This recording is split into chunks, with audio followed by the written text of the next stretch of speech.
గత 10 సంవత్సరాలుగా ప్రజలకు ఎటువంటి ఇబ్బందులు రాలేదు. దురదృష్టం ఇవాళ మనం చూసినాం, ఎంత దారుణంగా కోతులు పడి చనిపోతే అది 10 రోజులైందో 15 రోజులైందో 20 రోజులైందో కూడా ఎవరికి తెలియదు. స్థానిక యువకులు గుర్తుపట్టి చెప్పేంత వరకు కూడా దానిపైన పర్యవేక్షణ లేదు, నియంత్రణ లేదు, ఏది కూడా లేదు.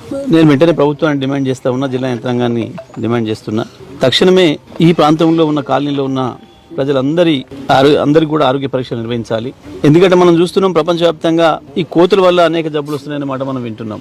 మరి ఏకంగా అవి చనిపోయి దాంట్లో వారమా 10 రోజుల్లో మనం చెప్పలేం. ఆ శవాలను బట్టి వాటిని బట్టి ఆ డాక్టర్ నిర్ణయించగలుగుతారేమో. మరి దాంతో కలుషితమైన నీళ్లు తీసుకోవడం వల్ల ఏం ప్రభావం ఉంటుంది ఈ ప్రజలపైన, పిల్లలు పెద్దలందరిపైన?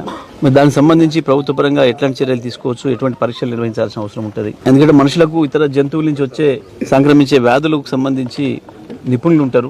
మరి వారి ద్వారా, ఆ సంస్థల ద్వారా మరి అందరు కూడా రక్త నమూనాలు తీసుకొని పరీక్షలు చేసి రేపు ఏమైనా ఇబ్బంది వచ్చే అవకాశం ఉందా?